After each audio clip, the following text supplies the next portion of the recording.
Good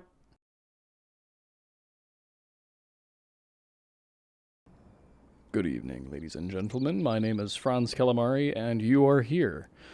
Today is January 14th of 2022, and we have another lovely little battle replay to show you all. I really enjoyed fighting this battle. It is a replay I want to show you specifically because in my last video, I went on a bit of a tangent about knowing when to attack and when to defend and knowing when to retreat. And so I'm going to use this video to put my money where my mouth is. I am the Bavarians in this battle. My other ally is the French, and my other ally is the Danish. Excuse me while I have a sip of my cider. Tonight's drink of choice is Doc's Cider, specifically their seasonal pumpkin cider. Lovely 6% ABV, 16 ounces. A refreshing January brew, if I may say so myself. From the historic Hudson Valley, no less. Anyway, back to the game. This is the Napoleon Total War, obviously, and it is using the Darth Mod Hardcore Realism mod, which is, again, a wonderful mod. Everybody should check it out. It is my preferred way of playing the game. Just the right amount of game versus realism in my mind, and they're going to be coming out with a lovely patch in January that's going to do a little bit of balance and a little bit of updating of things, and it's going to make the mod even better. I don't know if that's possible, but they're going to do it. I'll pause here for a second and I'll go over the map. So if we look top right on this mini map here, you can see the disposition of the valuable points on the map. So right here, top right, and where the camera is looking, there is this point, which is worth 4, and if you look, there's an enemy one here as well. The map basically has a central road with a very valuable city to the south, as well as 2 more points in the south. So this map is fun because what it does is it forces you to kind of think where you want to put your major investment, because every part of this battlefield is really valuable. If you don't defend your center line, you could lose your 4-pointer if a big enough push comes in. But as you can see, this was a 3v3. There's 2 deployment zones here, and there's going to be 2 here. I believe it's the Prussians, the Russians, and then the Austrians on the left flank versus the Danes, the Bavarians, and the French. So it's a very classic Imperial versus coalition battle, in a way. And there's a lot of fun that happens. My team, basically, with our forces, we decide we are going to go secure this city, because it's worth 2 points, and then go for the center. And that should give us 4, 5, 6, 7. And then that should leave the opponent with 4, 5, 6, 7, and then we're just going to fight them and see what happens. With these sorts of battles, you never plan too far ahead. You just plan for the initial clash, and you try to put yourself on good ground, and then you kind of let things go the way they should. And if you've done your job the right way, additional opportunities will present themselves. Now then, onto the forces arranged. The Bavarians are cool. They're a very defensive faction. Not the best in melee, but they've got decent shooting, and they have, a pretty stalwart faction. And per the rule of cool, they are an awesome army. They have these excellent helmets. I don't know the actual name, but these are actually made of leather, and that comb was called the caterpillar comb, if I recall correctly. Beautiful uniforms. In fact, this uniform, not in particular, this is the, I believe, 1805 uniform that was designed, but the Bavarians' uniform, 1799, was actually designed by the Bavarian Minister for War, and that Bavarian Minister for War was actually an American expatriate. He was an American man who left the United States right after the Revolution and went to Bavaria and essentially became their Minister for War, and he designed one of the most economic uniforms in the military history of the Napoleonic Wars. It actually had a fake waistcoat sewn into the front, so the jacket was just one piece, but it looks like it was 2 pieces of clothing. The Bavarians didn't like it because it wasn't gaudy enough, so they went with something more European, and that's the uniform you're currently seeing. Case in point over here. This is the new uniform that they designed in the Napoleonic Wars. So it's not as cool, in my mind, as the 1799 uniform, but who am I? With that being said, my army consists of 2 6-pound batteries, very light caliber, so they fire quite rapidly, but they don't have the punch power of a heavier gun. I'll just actually hit play so you can see my deployment here. I've got a reserve column on the road, I've got a vanguard brigade of line infantry, and I pair up my elite regiments with a grenadier regiment on the flanks, and I've got some light infantry just in case. Got a very good Garde du Corps unit, as well as some other cavalry and support, as well as an upgraded, seasoned unit of Bavarian hussars to act as my scouts and light cavalry. The Danes to my left have a great little army set up here. The Danes are very good overall in this game. And my ally just has, without going into too much detail, some elites, some line mixed in, and a ton of heavy cavalry with a unit of lancers. He's got a 12-pound battery and a 7-pound howitzer. That's quite a heavy caliber of howitzer in this game. He also has, excuse me, he also has Melchior Hultenkastenschuld, who I don't know if I pronounced his middle name correctly. It might be Melchior or Melchior, I'm not quite sure, but Kastenschuld I'm relatively confident I pronounced correctly. Lifeguards of horse on the flank, another powerful unit. The French, meanwhile, have a very punchy army. Cuirassier wall with some dragoons and very good lancers. Meanwhile, his army is basically a freight train. 3 assault columns, if I counted correctly. Let's do it again. 1 in the front, 2, 3, 4. 4 assault columns with 4 units of conscript and National Guard battalion, as well as grenadiers of the line and another grenadier of the line. This infantry force is not meant to stand and shoot. This infantry force is made to screw people up. His job was to go to the right and take this town. And that's what he's going to go do. I will move to deploy basically between this wall of trees here to the right and extend my right flank to this river to give me some security. And I figure with the French going this way, with me going here, and with the Danes going here to deploy into this field and form a defensive perimeter using this wood line to kind of screen their units and slow down any enemy advance, also garrisoning this house to make a hard point, we think we have a pretty good plan, I suppose you could say, for this battle. Again, we don't plan too far ahead. We're not doing any sort of crazy things. It's better to have simple general ideas and then develop them as the game goes on. The Austrians are deployed, Russians here with the Prussians in back. And you might think, the clever ones among you will notice, I'll fast forward a little bit, nothing too crazy happens here. If you look at the way the armies are positioned, let me zoom out here. Cavalry moving forward, or what those fast-moving flags you're seeing are. There's 2, go to regular play, there's 2 armies here. Rather good armies as well, the Prussians and the Russians, especially with Count Bennigsen. He's not a pushover. And Gneisenau is here, as well as Joseph. 3 named generals, at least 3 stars minimum. I know Bennigsen is, I think, 3 stars. He might be a little more. I know Gneisenau is the 3-star Prussian general. Very good leadership. 2 armies are here. 2 armies are here. And you do the math. This flank is going to get hit by 2 armies. And 1 army is going to go here, and you might think, oh, okay, well, we got the French moving up. That should give us an equal advantage here. 2 armies hitting the Austrians, 2 armies hitting the Danes. Well, here's the catch, and we did not think about this. This creates quite a panic-inducing situation soon, and you'll see. And it's actually rather impressive because it directly invokes a classic tactic of linear warfare, which I'll explain as it's happening. The French are crossing this river here and moving to occupy this town. The Bavarians are going to deploy here, and the Danes are going to deploy here. Just the first line of sight contact on the Austrian cavalry. Nothing too remarkable to comment on. Slow mode a little bit to give us a little more time to talk strategy at the macro scale. The French, when they move into this town, are going to be far out of position to help fight the battle. If you look at the distance he has to cover, it's quite long. It's quite a lot of ground to cover. And yes, he's got a road he's marching up. It's still quite long. If you were to straighten this out, this guy is basically going the equivalent of back here, while these guys are just going here. A far shorter march distance. So we accidentally planned, and I was complicit in this plan. I'm not critiquing my team. In fact, I think this was my brainchild, this idea, so this might be totally on my shoulders. We wanted to secure this town and get these points, and we did. But here's the problem. You should fight the battle first and then kind of try to consolidate around points, kind of a little bit in between. And you know what? Look, you can go grab those points all you want, but if your allies are fighting a 2v3, doesn't matter what points you grab because you'll just get defeated in detail, which is another classic Napoleonic tactic. So we accidentally sent our French ally out here where he's isolated, not isolated in a vulnerable position, isolated as in far away from the battle. We lost a third of our fighting force going over here in the beginning, and that was quite the blunder.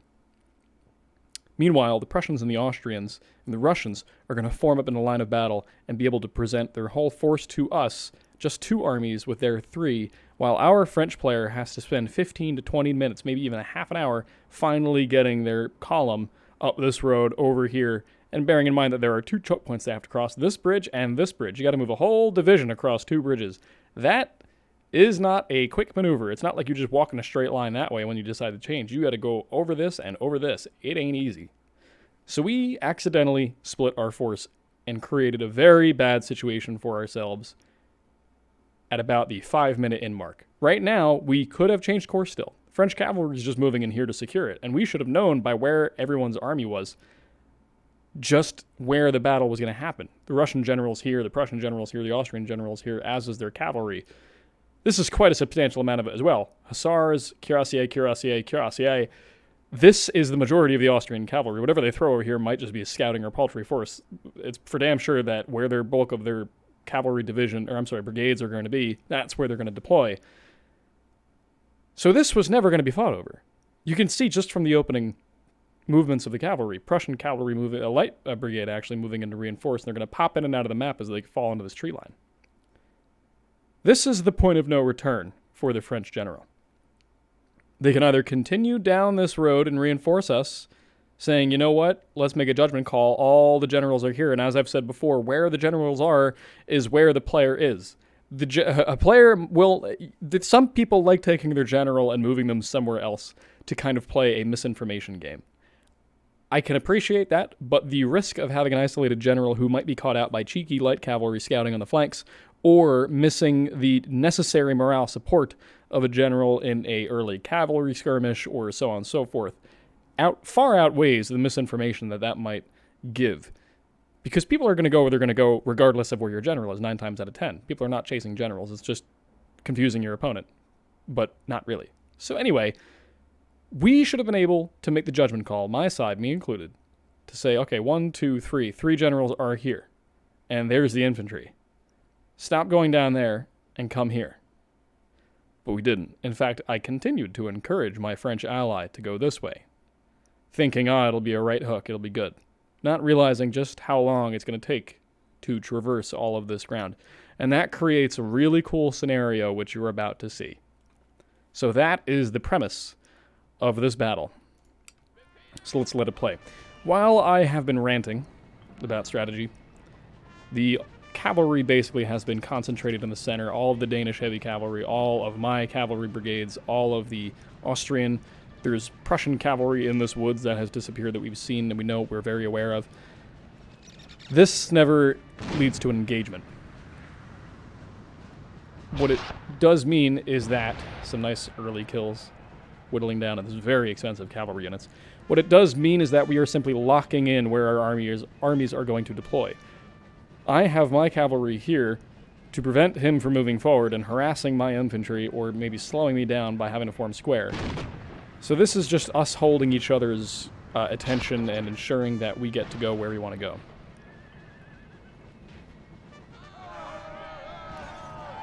Hussars try to charge here, but the Marine Corps, Danish Marines, they don't give a damn.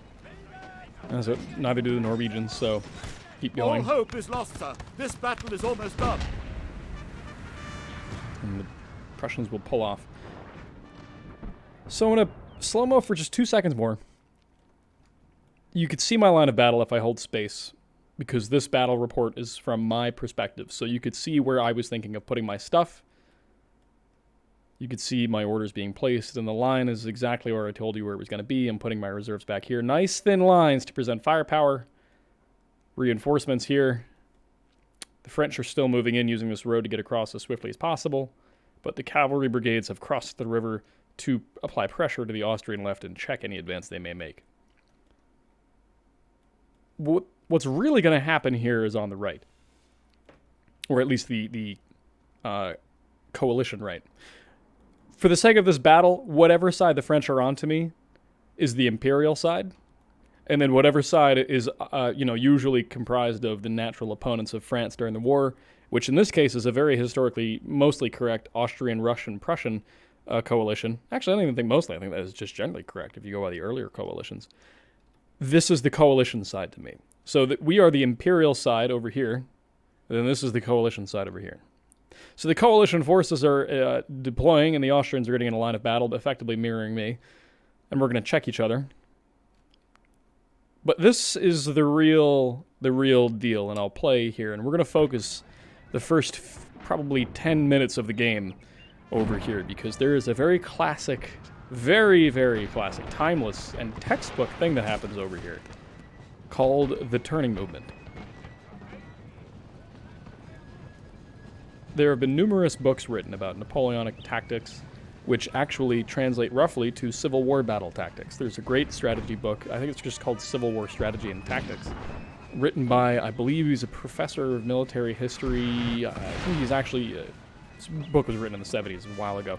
Forgot who wrote it, but it was a professor and a historian of military strategy and history. He might have worked in the military academy of some variety in the United States, not quite sure, but he writes about Napoleonic tactics in the Civil War, because that's effectively what the Civil War was. It was a Napoleonic-style war in many ways.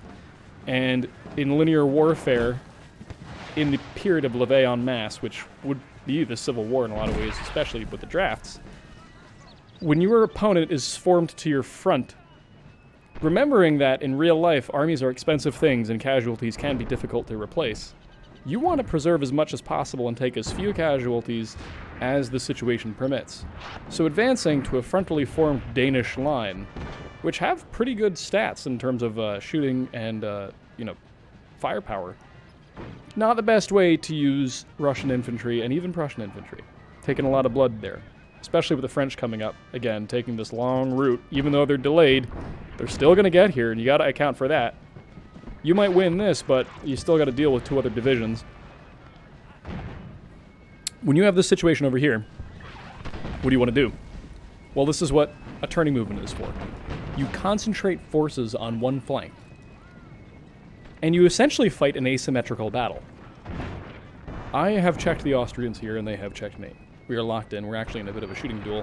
I'm going to try to charge in a hussar unit cheekily to grab this 6-pound battery, because I noticed there's no cavalry in an easy position to defend it. They'd have to run through their own infantry. So I'll nail it, and we might miss it, but I'm telling you, just in case you miss it, but I do nail this battery. My unit routes and comes back later, but it does take away about 2/3 of the crew on that gun, which is quite nice.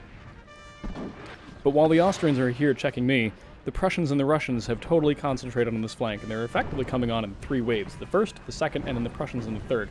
And the Prussians will use their numbers to maneuver around here, while the Russians will hold here in front of the Danish lines, and the Austrians will press in a little bit in the woods.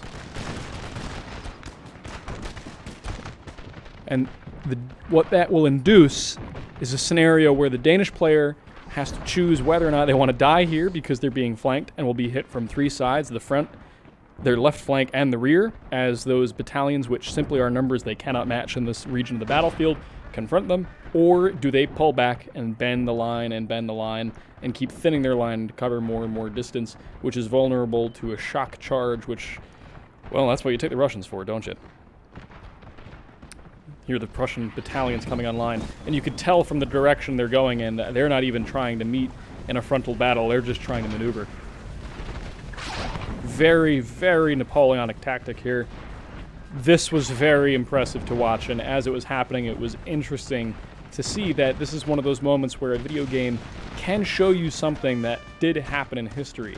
And it says a lot about what this game's potential is, that you can have these very period-correct strategies carried out in a video game. Say whatever you want, maybe it's not the most realistic, the battalions are too small to represent actual battalions, which should be maybe a couple hundred more men, but the strategy is there, the unit movements are there. This was never meant to kill the Danes. You do this maneuver to force them off the battlefield, and in this game, where again it's about points, that's how you win. It's me charging this battery. I'm going to lose a lot of men here, but we do get in. And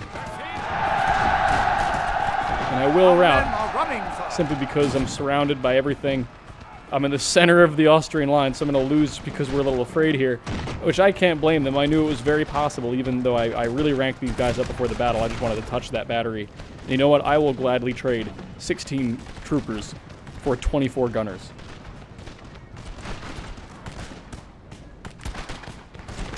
Now, I will say Austria is a little bit too powerful in this mod right now. Their morale is actually quite good.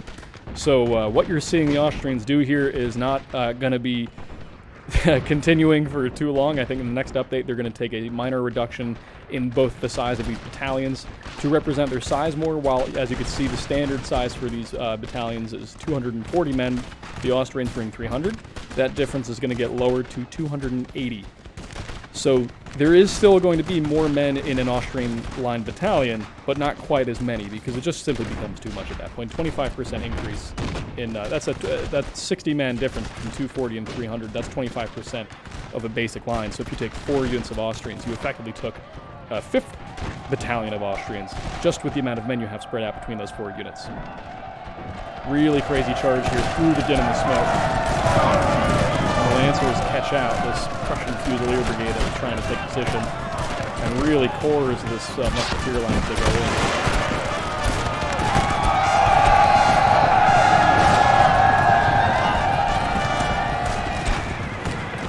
in. Lower the sound just a little bit, just in case I'm being drowned out. Oh, we have to put that up. We need more sounds. There we go.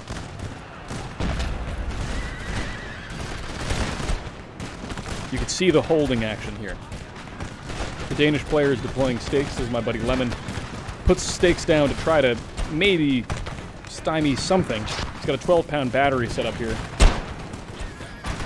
He's trying to protect and get some use out of, but the turning movement is really starting to hit its stride, quite literally. I threw out most of my cavalry on this flank to try and maybe check it just a little bit, but the Russians and the Prussians together, we had no hope. So at this point, Lemon begins folding his line back, and I'm telling him, dude, listen, you're kind of outnumbered there. Look at that incredible formation. 2 ranks coming on. This is just a textbook turning maneuver. These guys really, this Russian player and this Prussian player, the teamwork here was incredible. This was a very well executed maneuver. Danes tried to charge out one more time to get Fusiliers, but they get caught out and lose these Lancers, unfortunately. Stakes came in handy killing some Russians who got cheeky and tried to charge out, though. Sir! Sir! Our general is under attack! And I decide to try to apply some pressure to the Austrians by moving up some light infantry battalions, knowing that most of their cavalry's gone. And don't worry, I know he's got cuirassier here. I move my line infantry up to create a square situation, if need be. And the French have finally shown up on the line after speed marching. They're actually just running into the fight now because we need men on the line fast. Once we saw this massive movement on the left, we started telling them just get here as fast as possible. And you could see me deploying my reserve, my elite units, my cavalry to support my Danish friend. It was at this moment in the battle that I told him, you have to get out of there. You have to get out of there. There's no way you're going to win that. You have to get out of there. Russian musketeers charging in to clear out that 12-pounder before it can do any more damage. I say that I told the Danish player to get out of there, not to take credit for his success, because ultimately it was him who gave the order, not me. You know, my cavalry's just here to maybe check the advance a little bit and make them think and focus on this area, but not to fight. I only say that because after the battle, when we were talking about how this was fought, Lemon did say, you know, if you didn't tell me to get out of there, I might have stayed and fought. And I tell you this because it's important to note that in this game, sometimes just being the voice of reason on your team and just saying an obvious fact, sometimes that's the difference between losing a match and staying in the fight. And I'll pause the game to say one thing quick on that note. We are not even 15 minutes into the game. 45 minutes and 56 seconds left on the clock. We are at 14 minutes and 4 seconds left. Our left flank has already been turned. We've lost the center of the map, and we are losing right now. We're losing the game right now. Ooh, as I zoom through the map. That's fun. Well, that's what the center of the earth looks like. It's a black hole. Here we go. We are losing the battlefield right now because look at what we control. We have these 2 behind our line and this 4-pointer. Behind the coalition line, they have 1, 2, 3. I'd give that one to them because it's in line with theirs, but we could make the arguments contested, and technically you could say this is ours. So actually, we've got 4, 5, 6, 7. They've got 1, 2, 3, 7, and 8. So they're winning by 1, arguably, once they push us out of this house. Yes, we control this one right now, but this Fusilier unit It's a forlorn hope. It's just there to do some damage, buy us some time, slow them down. Those Norwegians, really, they're going to get a monument on that house that on this day in 1813, the valiant Norwegians did a rearguard action against the onslaught of the coalition, and, names will be written on that tablet. Nonetheless, you could see what's happening here, and I pause here also for a very specific thing. My artillery, as you can see, has been limbered up, and I'm moving them into positions of defense. I'm putting a battery here, and I think I shuffle this one left more to cover this road. And this one I believe I shuffle left more as well. It was 4 guns. We've taken 1 casualty, but unfortunately a limber was killed by a stray shot. So we had to abandon a tube. But I do save and pull out the 3 guns plus the vast majority of the crew. And this is a totally fresh 6-pound battery that, although I had deployed stakes here all the way to the river almost to cover my flank, I liked this position a lot. The Austrians would have had a hard time dealing with it. Once the French player arrives, I decide to pull out and redeploy to a defensive position. And the idea here is, okay, they're very concentrated here. Look at this. They've got 1, 2, 3, 4, 5, 6, 7, 8. 8 battalions of Prussian infantry with a guard brigade out to the right. And the Russians are also kind of condensed. We don't have the opportunity to counterflank here simply by virtue of how much enemy is in this sector of the fight. But it does mean that we can deploy, and that will force them to deploy into a line of battle.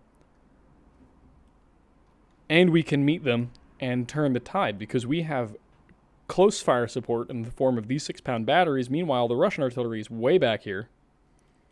And the Prussian artillery, I don't think we've been able to spot it yet. I don't think there is a Prussian gun on the field visible to us. I'm sure they've got 1 or 2 somewhere back here that we can't see. But they're obviously not shooting and they're not online. So we can use our fire to push back and kind of fight tooth and nail to get this center line back and maybe take, or rather induce, some change in the battlefield scenario. And the French arrival here, focusing their whole force on the Austrian right, is effectively doing what the Prussians did over here. We have our own little turning movement going on. You can see the Austrian line begin to reform as the French come online here, and the superiority in numbers is very telling. 1, 2, 3, 4, 5, 6. There's at least half a dozen, at least a dozen French units over here versus 1, 2, 3, 4, 5, 6, 6 Austrian units plus my stuff that they still have to have things here for, otherwise they'll break up the line and create a breakthrough opportunity. So we're doing our own little turning movement, but this is vastly more powerful than this, because at least he's formed up. This is just, we were getting absolutely flanked. So I'll press play. And I know I'm talking a lot right now, and I usually want to leave some room for people to think a little bit. However, the thought here is not to fight a battle right here, where you're seeing us form a line. My guns are still moving, as you can see. They need time to get into position, as does that battery. Our guns need time to get into position. So I tell Lemon, I need a minute. Let's buy ourselves a minute, and we deploy in a line of battle to try to buy ourselves a minute. Just to let these guns get to where they need to be.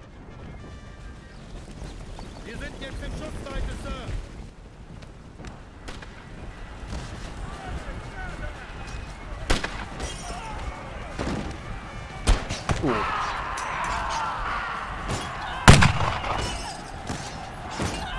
Give the Norwegians that. They didn't give this house for free, as you can see.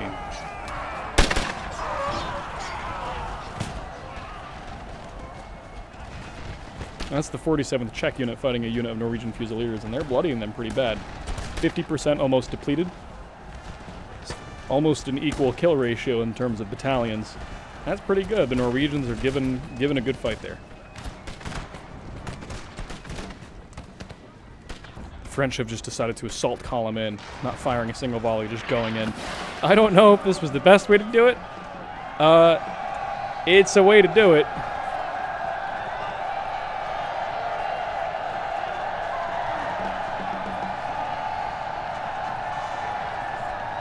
Just feeding men into this. 3 battalions there. Austrian cavalry tries to go in, but They're not even really charging in. They're walking in. But the French cavalry is also arriving to try to save the day. We basically told the French player, you need to take care of the Austrians on the right because we got to deal with this. And he went, okay, and this is the result. You know what?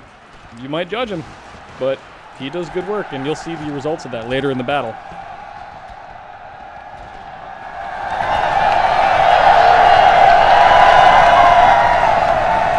It's like a scene from War and Peace.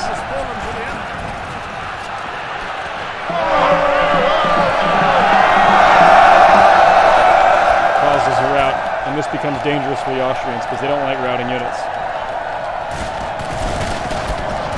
Takes a lot of damage on the way in, but gives it when they get in.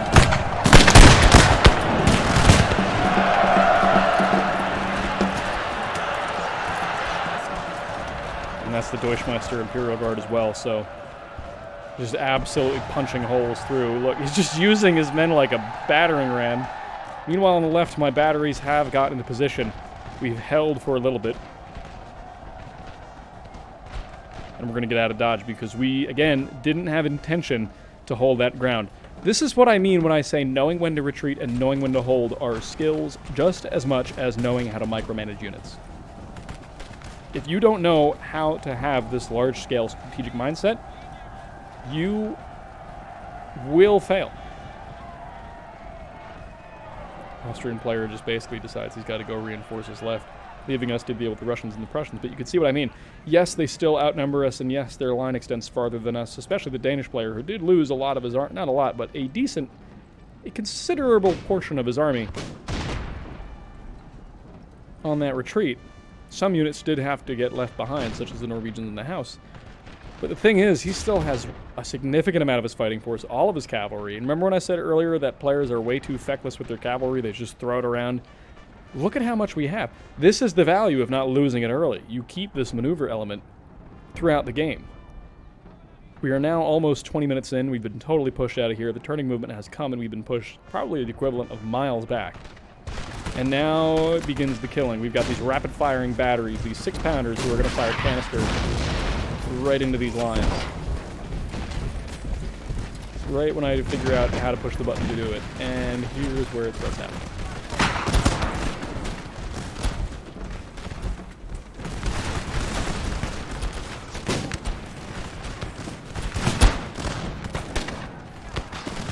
The Russian player had a bit of a conundrum here.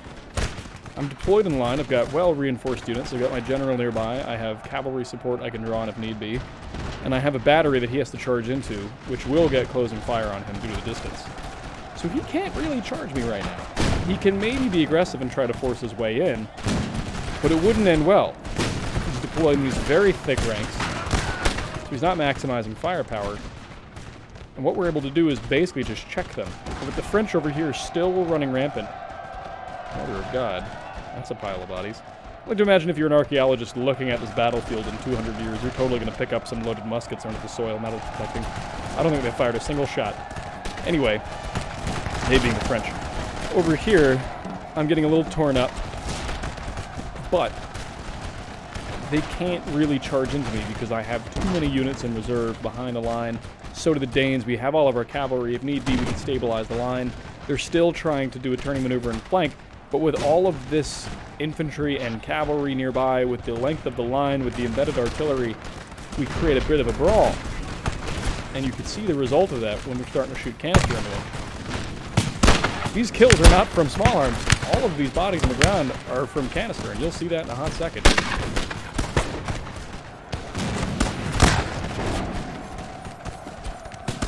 Let's just watch this.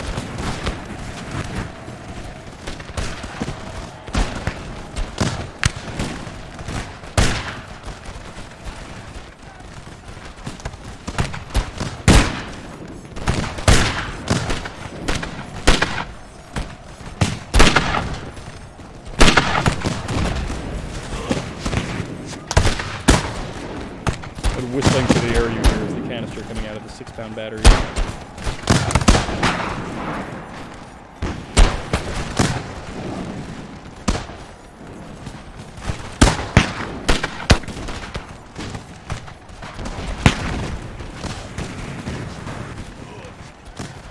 see the casualties falling out of line.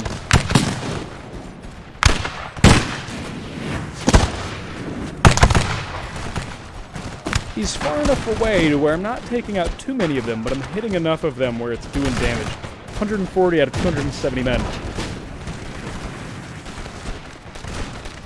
This battalion becomes shaken, and the Prussians are starting to run from the intensity of the fire.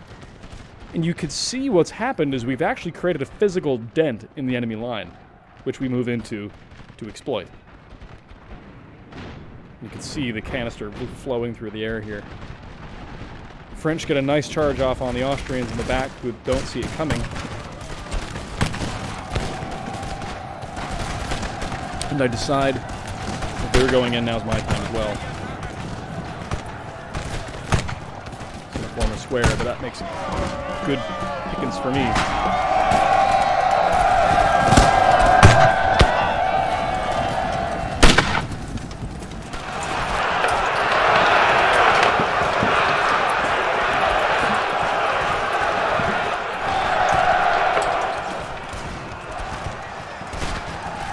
General in a position to try and support that. What we're trying to do now is collapse this right flank to outmaneuver the Prussians and the Russians. Austrian general dies in the melee over here. Gets caught out by the French cuirassiers and dragoons, Empress dragoons as well. Very elite unit. 3 chevrons on both now. They knew how to party.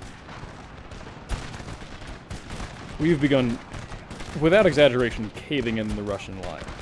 There's not terribly much they can do. The Prussians are taking casualties, and you can see the canister sifting through the air each time it fires.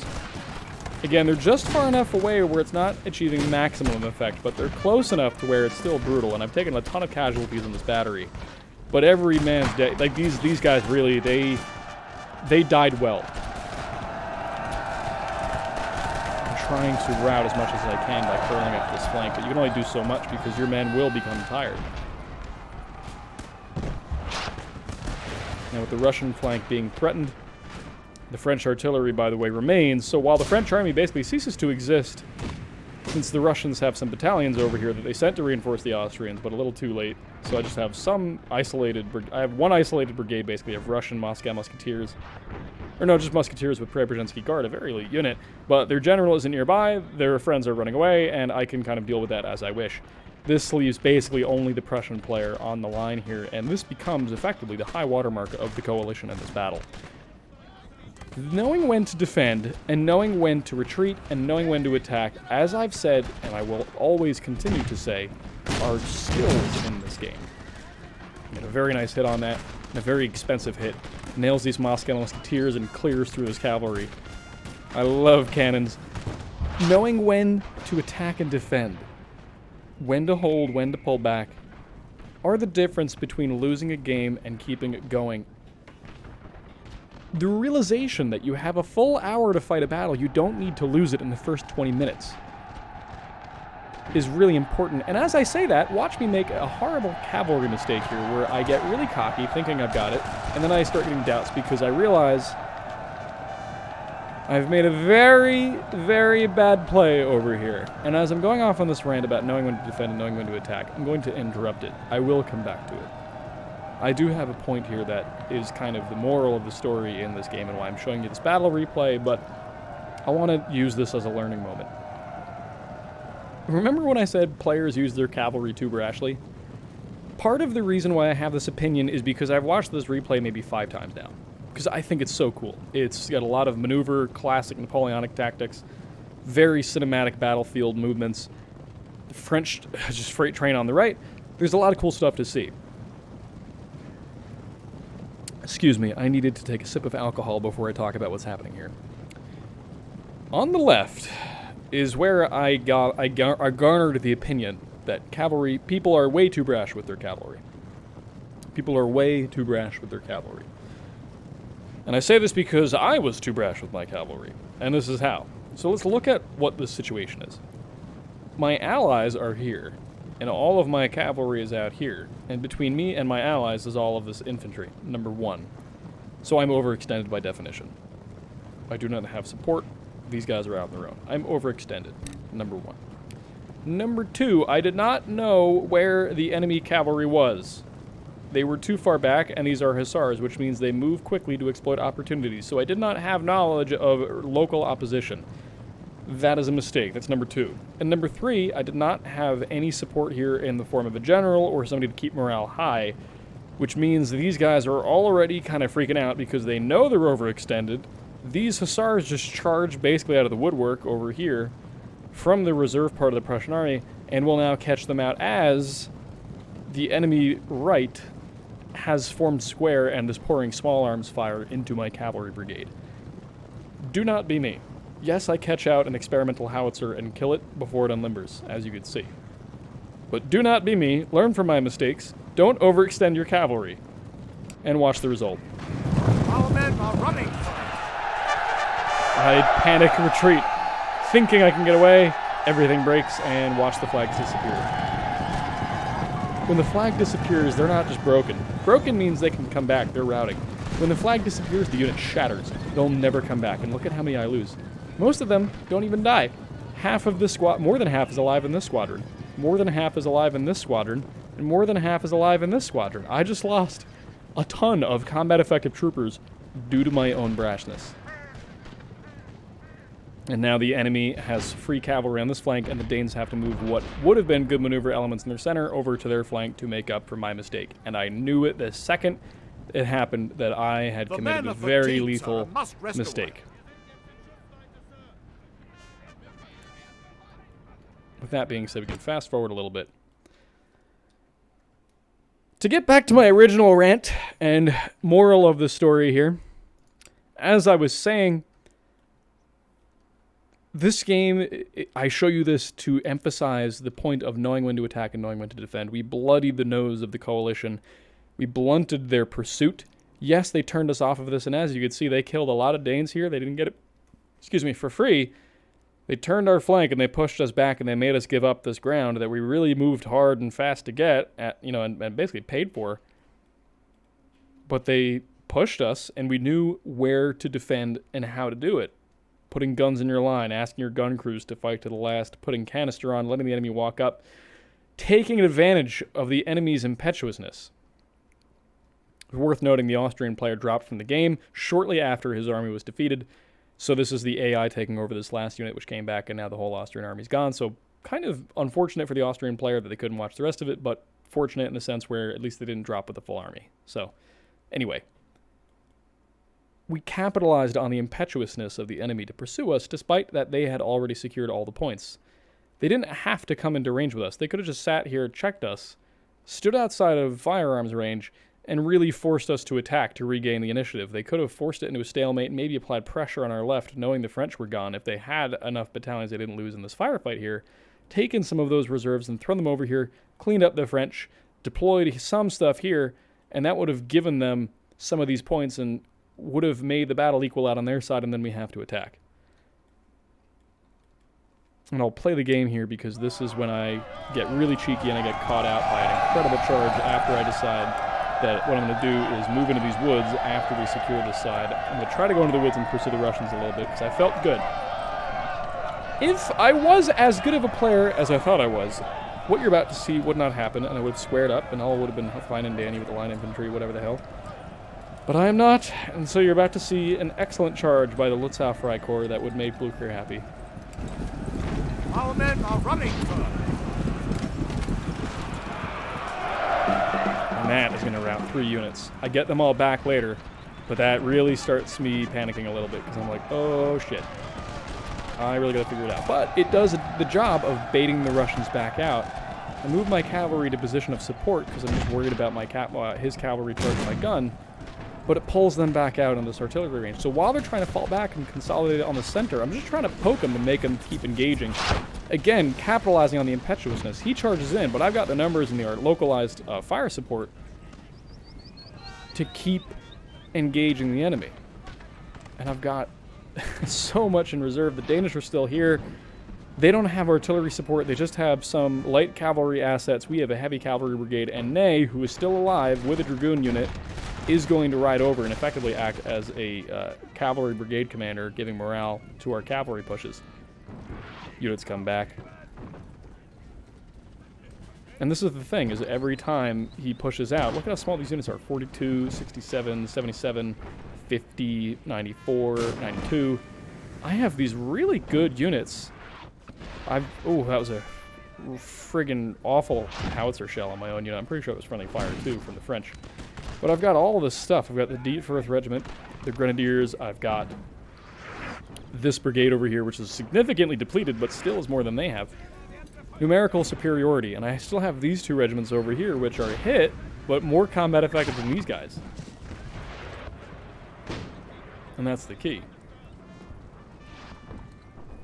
So every time this Russian player gets impetuous and tries to pursue me and fight me,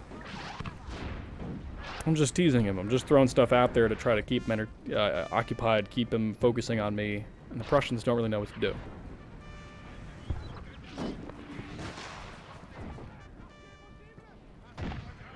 His Fusiliers have taken a beating, but the Prussian player does a great job keeping these Fusiliers alive. As you may know, the way that this game works in terms of firefights is there's a bit of a rock, paper, scissors. The front rank of line infantry, which these musketeers are, is the only one that shoots. So only these guys in the front will fire. None of these three ranks will shoot. Each soldier in light infantry units, which these Prussian Fusiliers are, each model shoots per line of sight. So you don't need to make a thin line. If a model in the 4th or 5th rank has a clear shot on the enemy, they'll take it. So you use your light infantry kind of as your fire base, but they're vulnerable to melee. Light infantry has horrible melee stats, and they cannot square. Historically inaccurate, I know, but it's a good way of keeping the game balanced. You trade defensive capability for offensive damage, which kind of adds a nice flair to the game. So these musketeers are on the flanks, as they are here, and this Fusilier battalion, brigade, basically, combined brigade, is in the center to try to blow anyone through, but the range on these sharpshooters, these Jaegers, rifle-armed troops, is just going to wreak havoc on the enemy line and really reap quite a high toll as the game goes on. Over here again, I'm just trying to do casualties to the enemy.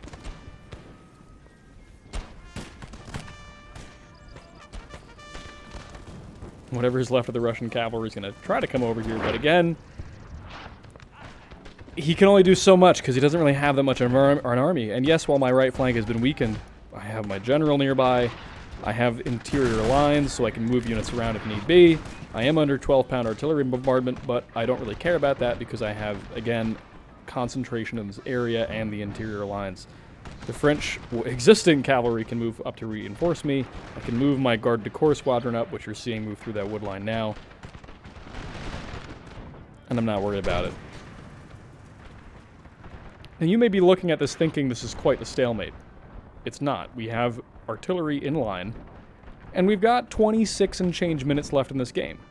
We can afford to sit here and shoot at them close range with a 7-pound howitzer and basically a totally fresh battery and just kind of have a good time with our Jaegers. Look, this unit gets blown away by artillery and Jaegers and decides to run. These guys are going to, I think they rout as well because they just keep taking shots.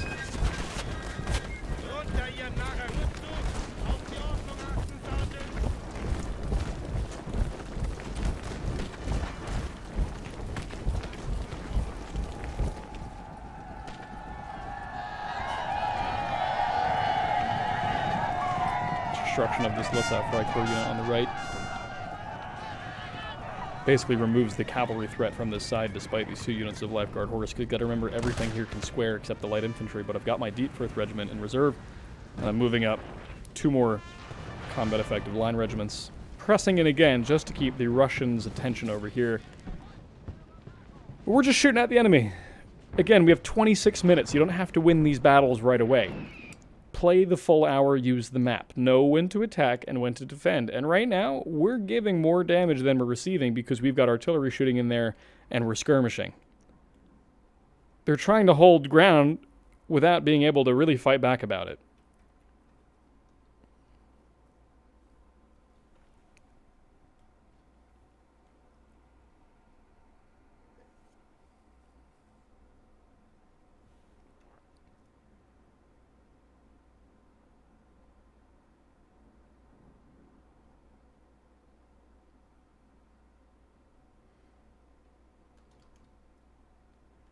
Just giving you guys a second to watch the game. feel like you can kind of tell what's going on here without me saying much. I will say we get some crazy shots off on these hussars from the artillery here, and I'll pause to explain some artillery logic here. Look at the line here to the Prussians from my battery, my 6-pound battery. Well within range. I think the range of a 6-pounder is probably about here-ish. From this battery, probably about here, I would say. Couldn't tell unless it was a live game, so you can select the unit and then see the range, but pretty sure it's about here. So these guys are well within range. This second line's from the howitzer, so what I'm going to say doesn't apply because the howitzer is firing percussion shells, or at least fuse-timed shells, so it doesn't quite apply. But with a linear battery of smoothbore cannon firing, which are just focused on linear impact damage, this is a very good target for 2 reasons. First of all, by shooting at this unit, if the shot falls short, it'll hit one of these units in this line. And you might think, oh, you're shooting through your own. Maybe, but this is a sharpshooter and Jaegers in light formation. They're going to be crouching for the most part, so we're probably shooting over them. And I think we're on a little bit higher ground as well. Maybe not, but whatever, the point still stands. We're probably shooting over their heads. Oh, man. The second I pause this, you might see a cool shot, because that crew is firing as we speak. So anyway, the point is to say, if the shot aimed here falls short, it will hit someone in this line. If the shot goes long, there's a chance it'll hit this unit further back. If it hits the target, it might hit all 3. This is a very good artillery target, and it in fact adheres to the artillery manuals of the period, which is focused on the greatest concentration of the enemy troops. So let's see what happens. Look, the shot went long and hits this unit.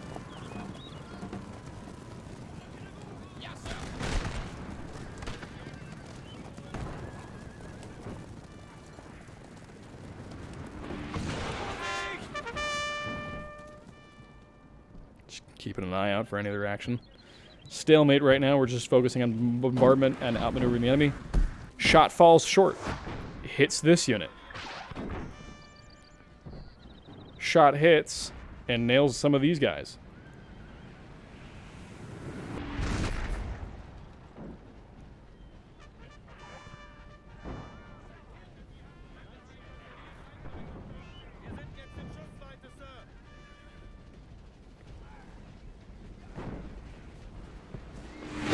Shot went short and hit that line.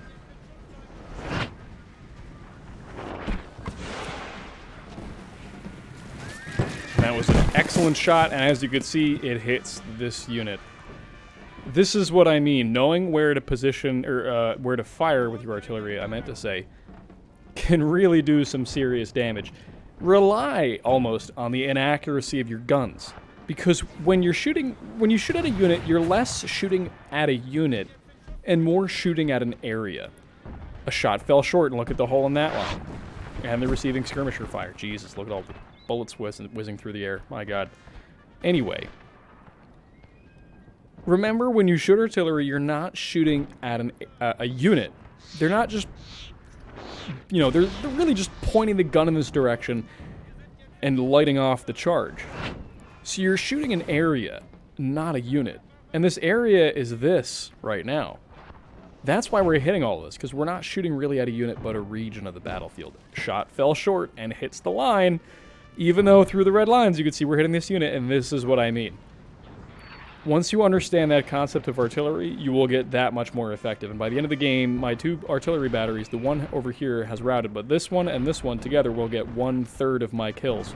Together they'll get almost 1,000 casualties inflicted on the enemy. Just these 2 batteries alone. That is a good buy, and that's good gunnery. Look at that. Shot fell short. Poked a massive hole in the line. Oh man, those skirmishers are really taking their toll.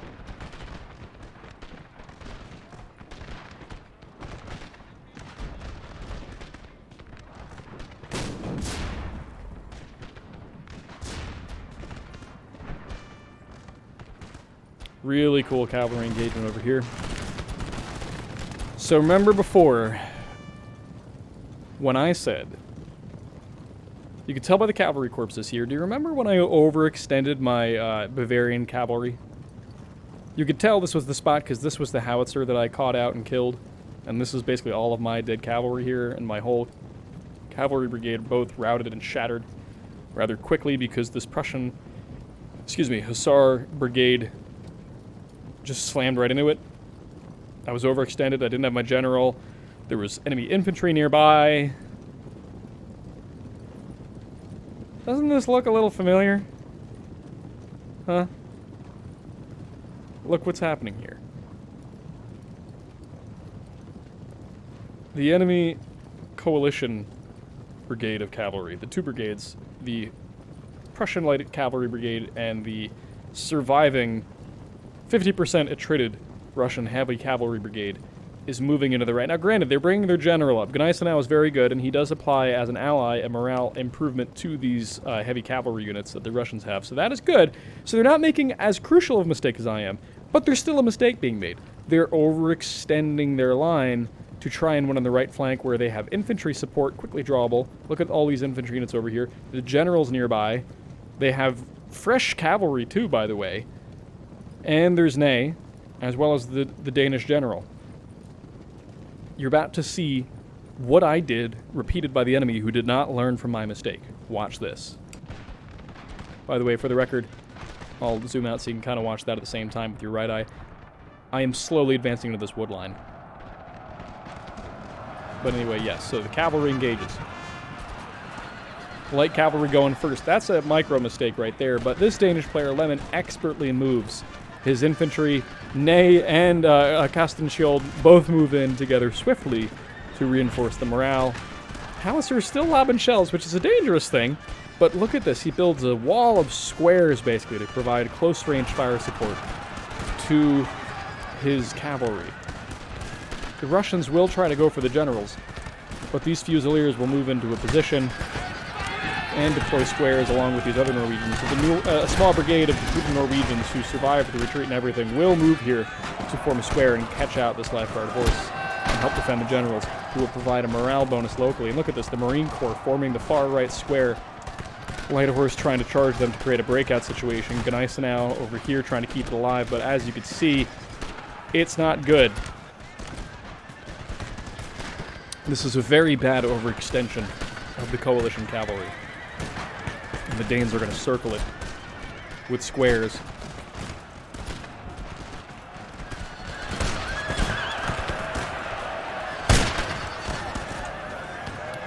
That Danish heavy horse is acting as an anvil, and the infantry fires the hammer going into the flank.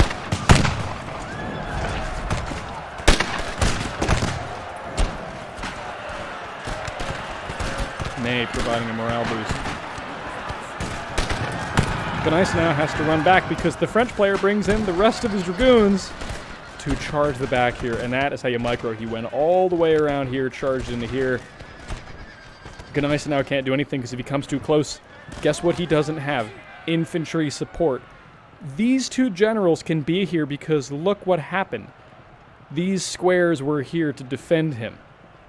I'm sorry, them. There's two general staff units here for the Imperial side. 1, 2, 3, 4 infantry units in square. These generals are very safe. One of these squares even fended off a jab at the generals, as you saw earlier. This German general, this Prussian general, cannot stand and fight here because now there's another maneuver element, the French dragoons, which come in. The heroes of the day. And if this general stays here, he doesn't have infantry support. There's no squares like the Danes have for this general to run to. So he has to evacuate the position. And that means that these guys have lost their morale backbone, and that will start grating on them, and we'll just kind of zoom in here, and you can see these lines reposition. There goes one unit. And again, morale is cumulative, so seeing your friends run in this mod is very bad. There goes the second, shattered almost immediately, and there goes the third. Or second, I'm sorry. Done. And the last one, third. Outnumbered, surrounded. No one to help them. At this point, this cavalry unit, if this was real life, they would surrender. These guys would be captured. probably those guys too. I think when the general left and the French dragoons came in, if this was real life, all of these cavalry probably would have continued fighting until they saw the general run away, and then the colonel or whoever was in command of here, if it was possible to control the men and establish some sort of order in this melee, there would have been a mass surrender, and these cavalry units would have been captured, for sure. Possibly paroled and traded, but for sure captured.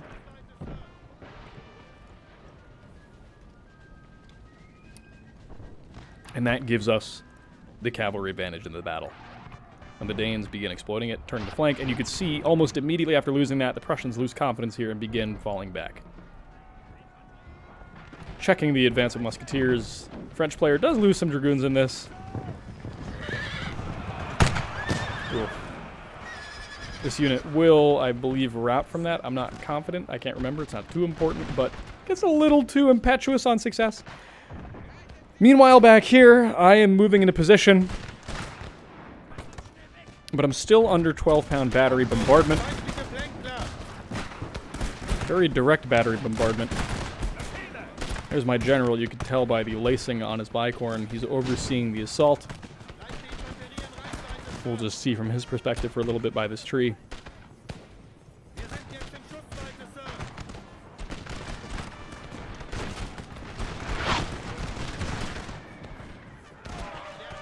Balls are getting quite close.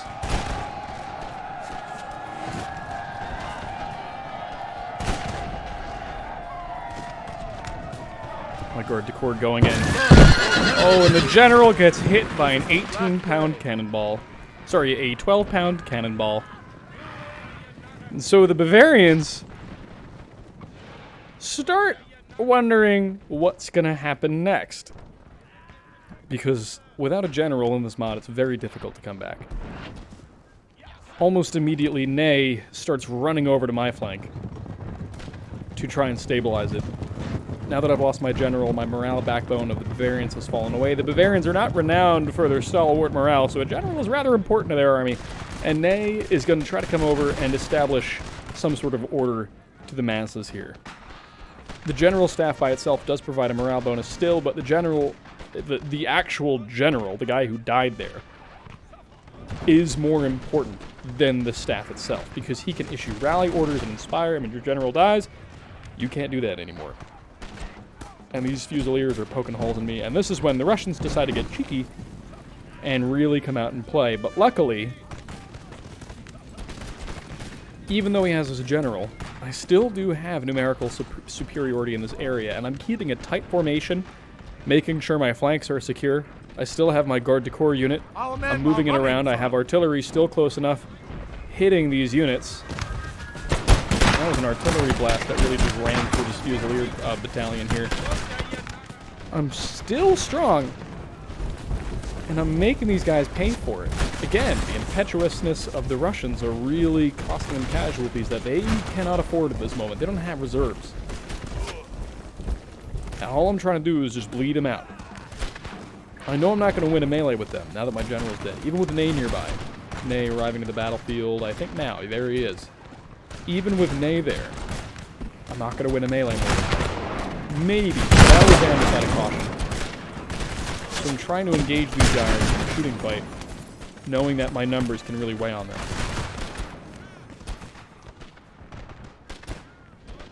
The Danes have now maneuvered.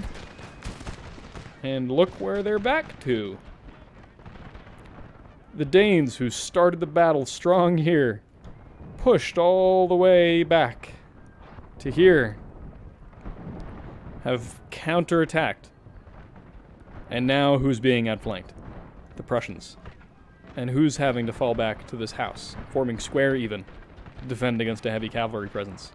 The Prussians, with nary some Russians left.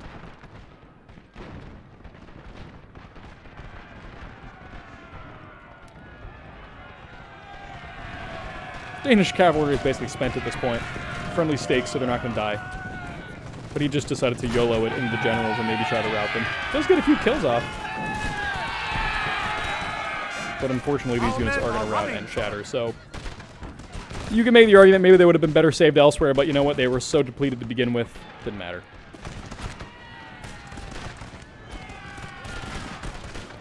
I'll fast forward a little bit here because it's not anything too crazy here.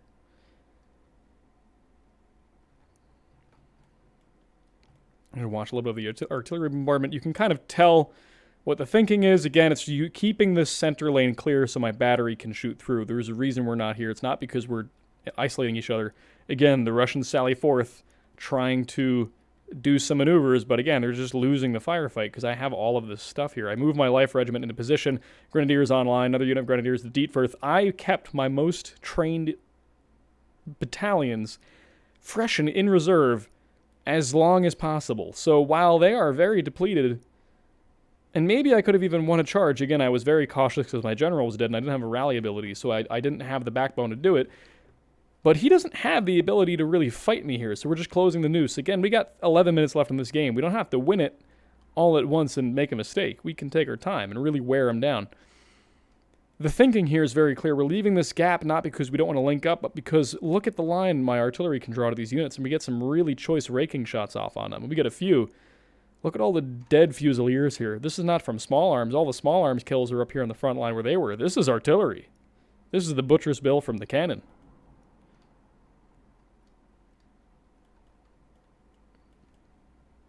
When Danes begin moving up, I'll just let the battle speak for itself at this moment.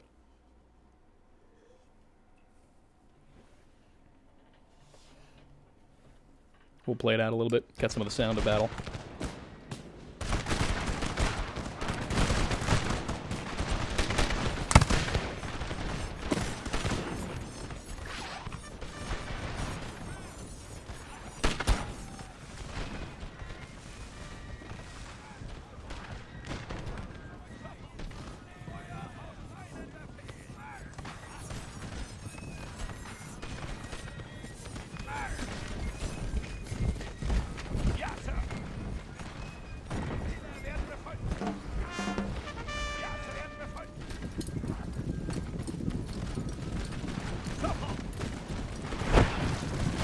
Pound battery coming in.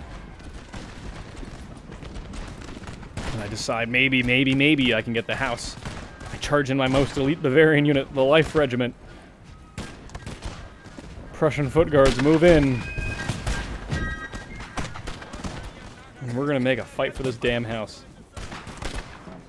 So the Imperials are back to avenge the Norwegians.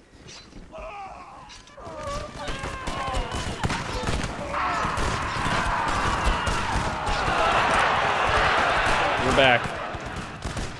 And now the real fighting begins. But this is where it gets a little dangerous because I get a little too reckless here. This unit is moving forward not because I wanted to. It's the bug where if there's enemy in a house, your units will walk around. It's very strange. It's in vanilla. It's in this mod. I dislike it because I end up losing men to it. I charge my general in. Don't do what I do here.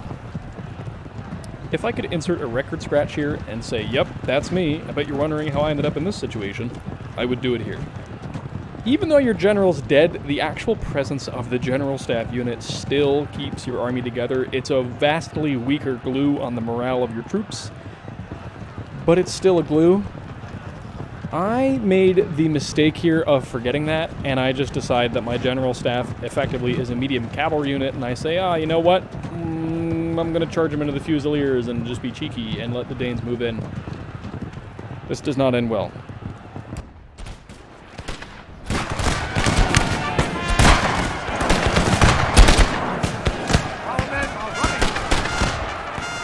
And there they go. They get a nice impact, but this shatters the unit.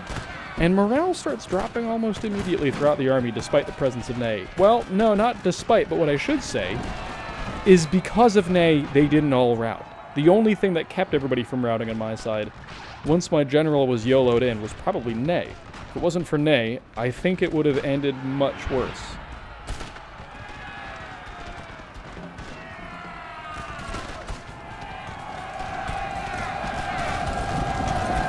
And the Russians are going to try to capitalize on my loss of morale here, but I'm not going to let them. Even though I don't have a general, I'm still dangerous because I have much bigger battalions right now than the Russians do.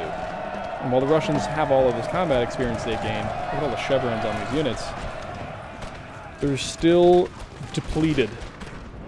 The Danes are moving in to close the noose on this side. And this is going to create a weird melee situation where these Jaegers get pulled in, He's charging into here. There's line infantry. Ney is here, so he's going to stabilize it. These guys are now overextended. Their general's not nearby, so these depleted Russian units finally do run by virtue of that. Not because we killed them, but because they were looking for a reason to run. And being overextended gave them that push over the edge. Lifeguard finally do. Ismailovsky as well finally run.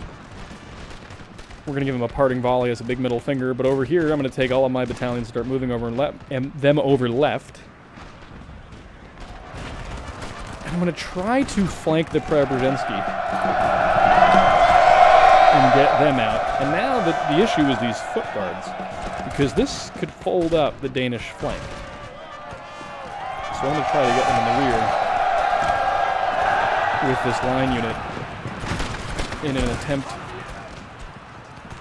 to rout them. Because if we can rout these foot guards, which we do, again, because they're overextended, look at how isolated they are over here. No one's nearby. We can get these guys. That's a powerful unit to take out of the fight, and they don't rout. They friggin' shatter pretty quick. They will shatter momentarily. They're shatter. I remember seeing it in the replay, if I recall correctly. But anyway, the point is to say they routed. Don't focus on my mistake of memory. Now, this is where we get down to the business of winning. You look at the battle line, we are the red units. We've got 1 clearly behind our line. 4 here, that makes 5. Our line goes this way, so we're going to get this unit, or this house and this house. So if the line goes this way, our battery is here. Their battery is here. If we draw a line, basically the line is this. They've got 4, 5, 6, 7. We've got 4, 5, 6, 7. This house, what you're looking at here, we're all fighting over it because this is what's going to decide the game. So I decide, screw it, my job is to get this friggin' house while he tries to barrel in the right flank of the Prussians. 5 minutes left on the clock. The full hour has been played, and look at the change in battlefield situation. From a massive textbook Chancellorsville-esque turning movement that's forced the entire Danish division back and forced the Bavarians to redeploy, the French came in, suffered, well, I say suffered, essentially induced mutual annihilation upon them and the Austrians. It was a one-for-one trade. We traded the French for the Austrians, and then we left each other the business of the day between the Prussians and the Russians and the Bavarians and the Danes. So this was effectively a zero-sum game. But here, from being pushed back, creating a line, shooting back, defending, fighting our way back through maneuver, through tacit engagement, bombardment, taking our time, inducing casualties on the enemy, causing the Russians to keep running out and losing men, coming out of these woods back to this house with less than they would in these woods with each time they sallied forth to try to engage me. This is how you turn a losing situation into a winning situation. Napoleon is a slow burn of a game, and being brash will make you lose the game 10 times more than being cautious. Now, don't get me wrong, being overly cautious is bad too. I've seen players just create a 2v3 situation just by being afraid to engage their army. But in this situation, you want to preserve an army. Anyway, Ney just died from a French howitzer shrapnel piece, which is unfortunate. So I decided, you know what, damn it, we got to go in. If the Prussians are going in, I'm going in. Lifeguards afoot, charging with Gneisenau and the Fusiliers. Ney charges my men in the back, but who cares, because the Prussians are too busy worrying about literally everything else to square this unit, and they essentially get steamrolled and barreled through. Ney being quite literally, Ney's general staff quite literally touching this infantry unit probably helps my morale stay up. But I send the Dietfurth into this house to try to finally arrest it from the foot guards, who are now down to 56 men. Musketeers trying to hit me on the flank. I solely attribute the fact that I did not rout on this flank 100% to just the massive unit presence I had here. All 3 of my units were here, and it was just a single unit of depleted musketeers here. Or combat attrited, not depleted. 171 is still a 166 is a respectable number of men in a battalion, but I think it was just the fact that I had 3 units here that didn't let me rout when I was charging the side, and I'd also routed this unit, so that meant technically these guys were unengaged.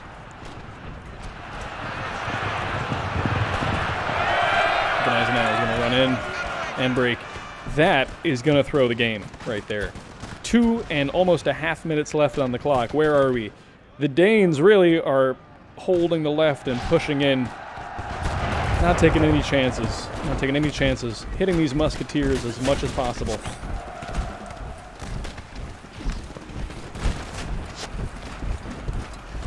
Probably the last combat-capable Prussian unit on the field except these musketeers, but Bavarian morale is better than Prussian morale, I think. So with the Prussian general routed off the field, the Bavarians will seize the house and force the foot guards to run away as the deep earth pile in. This house has a lot of bodies in it.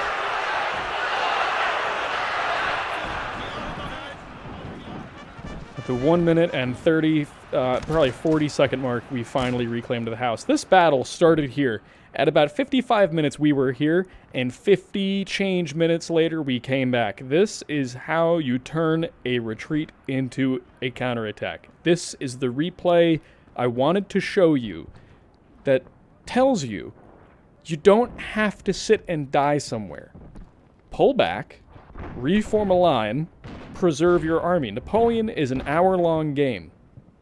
Play the hour, use the map, stay together, talk to your teammates. Be aggressive when the moment strikes, and I would like to do a battle. I'll try to find a replay of a moment when aggression really helps, and I'll show you guys that, because now that I've showed you a defensive replay, I'll pause the game here because there's 42 seconds left, and I want to talk without the kill results coming on, because I want to point at the map a little bit. I want to fight a replay, or fight a battle and show you a replay of me being aggressive with someone, or find someone show me a replay where they fought against a very skilled opponent who does what I do, or maybe exploits the opponent's caution. And that's going to be a really good example of knowing when to attack. So I do want to find a replay of that. I'm not saying be defensive all the time, but when you got to get out of dodge, do it and do it well and orderly. The Danish player, Lemon, was here. Remember, look at the bodies. Remember what happened, this turning movement on the right. We decided to pull back. I retreated from this position. Granted, the French came in and relieved this, so thank God for the French, because without them, I wouldn't have been able to do what I did. But look at this line. Look at the high watermark of the coalition. This is it. This is the farthest they ever got. This line of bodies. My battery's still here. This battery took 3 casualties the whole game and had to lose 1 gun as a result of a 12-pound ball ricocheting over the field. When this line was formed up, look at all the kills they got. This is not from small arms. This is Cannister. These piles right here. This is Cannister.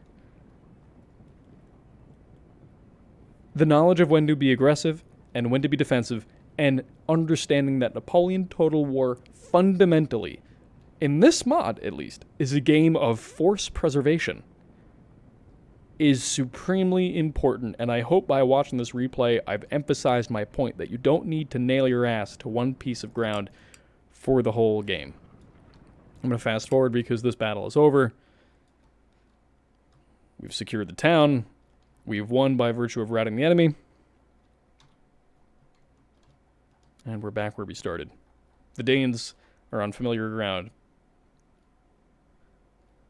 There's the kill total. So let's run some numbers as we are wont to do, because I always love seeing what the ratios are. So, of the Imperial side, 3,183 Bavarians, plus 3,042 Danes, plus 3,996 Frenchmen, almost 4,000, equals to an Imperial army of just over 10,200 men, versus a coalition army of 3,368 Russians, plus 3,842 Austrians, plus 3,528...